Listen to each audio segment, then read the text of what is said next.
Mr. President, I rise today to address President-elect Donald Trump's selection of Stephen Bannon, a divisive figure and former head of the alt-right website Breitbart, to serve as chief strategist and senior counsel to the president.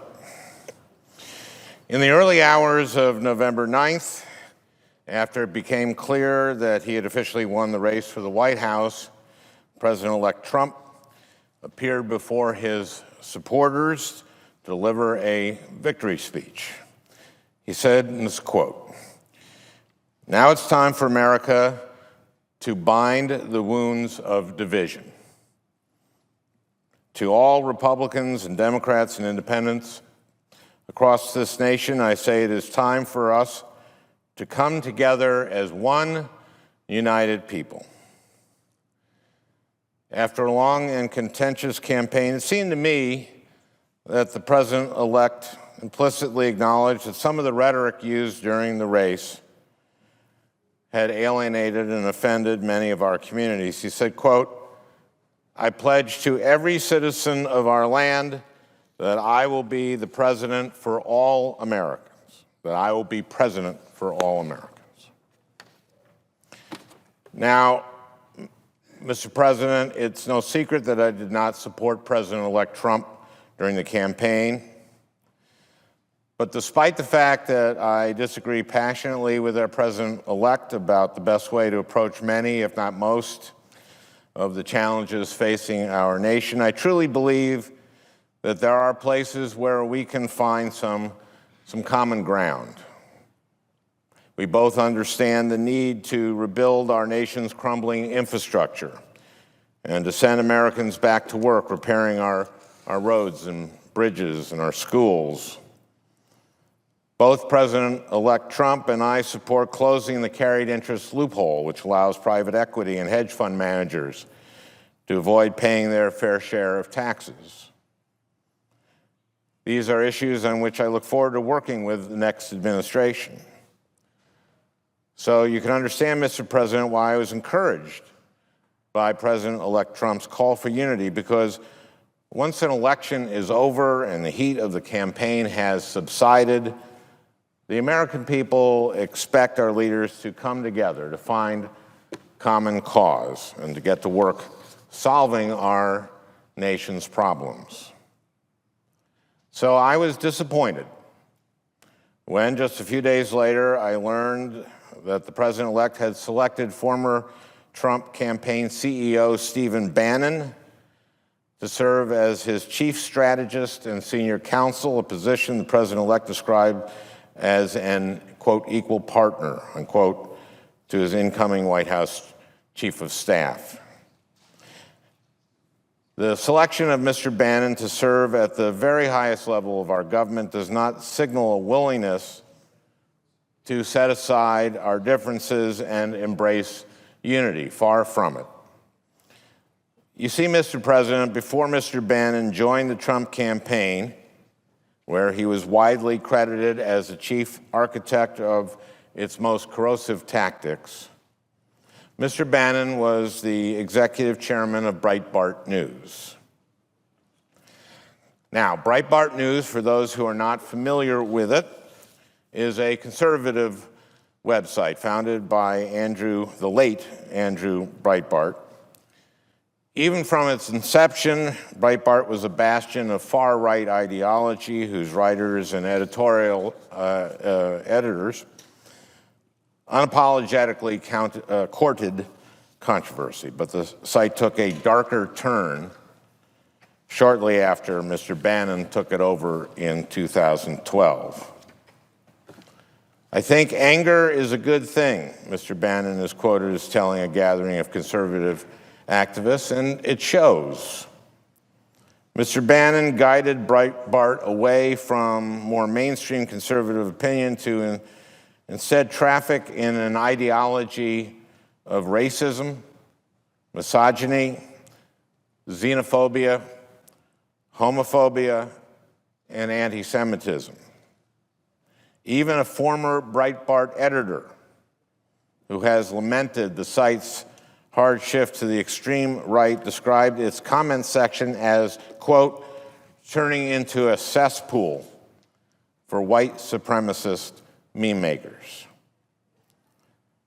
Mr. President, I think it's important for the American public to understand exactly how Mr. Bannon's Breitbart describes its fellow citizens. Here are just a few of the articles Breitbart published under Mr. Bannon's direction. Gabby Giffords, the gun control movement's human shield. In this article included the quote, Giffords is their human shield, the gun control representative who could do and say what she wanted without facing any real pressure to prove her claims were true.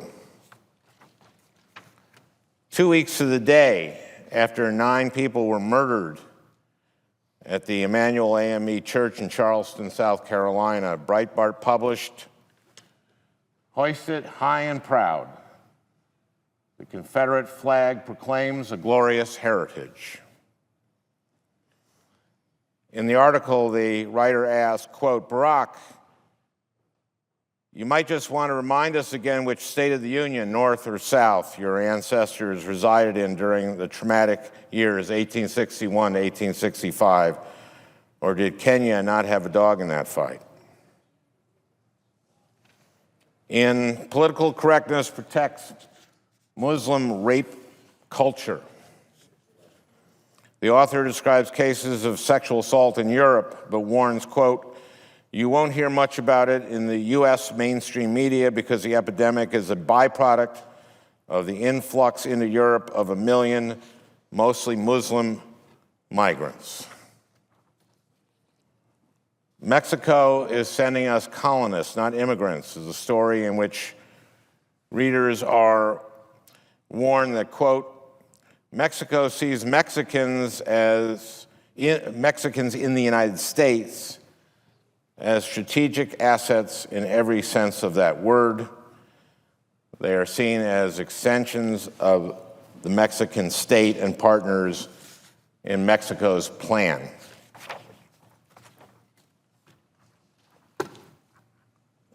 This is nasty stuff. This is vile. And it comes all the way from the top, from Mr. Bannon himself. In July, Mr. Bannon wrote a piece for Breitbart in which he accused his political opponents of a, quote, plot to take down America by focusing on the need to improve the relationship between law enforcement and communities of color. That was the plot to take down America. The article opened with Mr. Bannon explicitly and baselessly linking the man responsible for shooting police officers in Dallas, Texas, to the Black Lives Matter movement.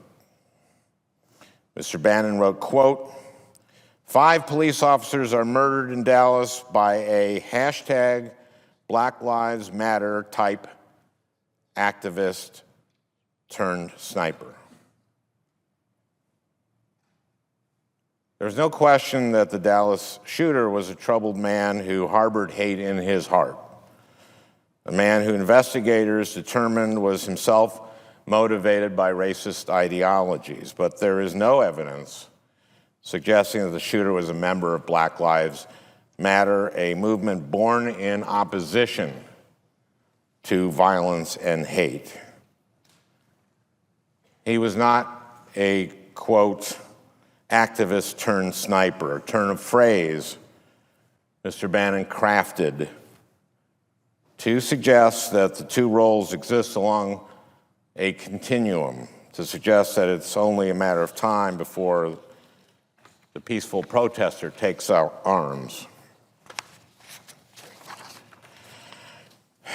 It is bad enough that Mr. Bannon sought to fan the flames of fear and anxiety and turn our communities against Americans peacefully exercising their First Amendment rights. But Mr. Bannon's article didn't stop at impugning activists who protest officer-involved shootings. No, Mr. Bannon proceeded to cast suspicion upon an entire race. He wrote, quote, "Here's the thought. What if the people getting shot by the cops did things to deserve it? There are, after all, in this world, some people who are naturally aggressive and violent." Wild conspiracy theories aside, Mr. President, there's a name for that kind of tactic. It's called a dog whistle. To some, such rhetoric may not appear overtly racist. And make no mistake, that's by design. Not every person who hears that kind of language understands that by saying, quote, "some people are naturally aggressive and violent," Mr. Bannon is suggesting that black people, after all, the ones who were shot by the police, are naturally aggressive and violent. But to the alt-right, to those who read his website, Mr. Bannon's meaning is all too clear. Now, Mr. Bannon doesn't always attempt to cloak his views. At times, connecting lines he draws are much clearer. In the very same article, Mr. Bannon suggested that efforts by the Obama administration to pursue gun safety measures in the wake of the Orlando shooting are nothing more than an effort to divert attention away from refugees. Never mind that refugees were not involved in the incident. Let's all remember, Mr. President, that the tragedy at the Pulse nightclub in Orlando, a shooting in which 49 people were murdered and 53 others were wounded, was carried out by an American-born U.S. citizen. Nonetheless, Mr. Bannon wrote, quote, "In the wake of Orlando, the Obama administration, with Hillary Clinton cheering it on, intoned against guns and hate, and is now back to importing more hating Muslims."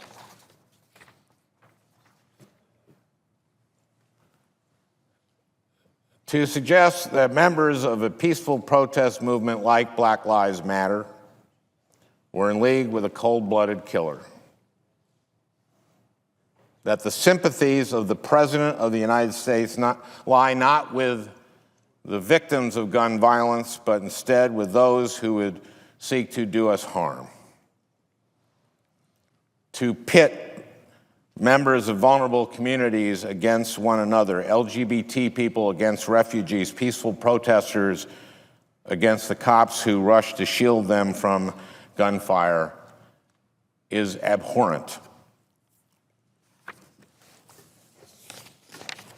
And regrettably, Mr. President, we have no reason to believe that Mr. Bannon would not seek to deploy such tactics from the White House. After all, they featured prominently in the Trump campaign's final television ad. In the spot, the president-elect's voice warns that, quote, "those who control the levers of power in Washington and global special interests don't have America's best interests at heart." At the same time, images of George Soros, Federal Reserve Chair Janet Yellen, and Goldman Sachs CEO Lloyd Blankfein, all prominent Jews, flash on the screen. To those who may not know better, such an ad could seem innocuous, but to me, its message is obvious. The ad's anti-Semitic overtones, which draw on an old and hateful conspiracy theory about Jews controlling banks and financial markets, were obvious to me. I called it a German Shepherd whistle, designed to be heard in some of the darkest remaining corners of our country and our world. A politics that relies on this type of innuendo Stephen Bannon's brand of politics has no place in a modern presidential campaign, and it certainly has no place in the White House. Let's be clear, Mr. President, the use of racially charged rhetoric and innuendo is repulsive. The very purpose of deploying dog whistle politics in the context of a campaign is to attract the support of people who harbor hateful ideologies without offending the sensibilities of more mainstream voters. Every member of this body, Mr. President, should condemn rhetoric that sows the seeds of discourse. It is our obligation, not just as senators, but as Americans, to stand up to Mr. Bannon's hateful, divisive brand of politics and to reject it. Now, we can't change the fact that such strategies played a role in this campaign, but moving forward, Mr. President, it is imperative that we not allow these corrosive tactics to become normalized. We cannot allow them to become a regular part of our politics. And if President-elect Trump truly meant what he said during his victory speech, if he truly hopes to be president for all Americans, he will recognize that such tactics stand in the way of that goal, and he will renounce them. The women and men a leader chooses to surround himself with show the public what kind of leader he will be. President-elect Trump has a choice. Will he truly attempt to, quote, bind the wounds of division? Or will our next president seek counsel from a man who proudly traffics in hatred, half-truths, and pernicious innuendo? Will President-elect Trump's administration open its doors to all people, or will it seek to govern by exploiting old prejudices and pitting us against one another? The campaign is over, Mr. President, but the wounds inflicted during the long battle remain raw. It's time to set about the work of healing them. I urge President-elect Trump to begin that work by surrounding himself with people equal to the task. Mr. Bannon is not one of them, and he should not serve in the next administration. I call on President-elect Trump to appeal to America's better angels and to reject the dark politics represented by Stephen Bannon. Thank you, Mr. President.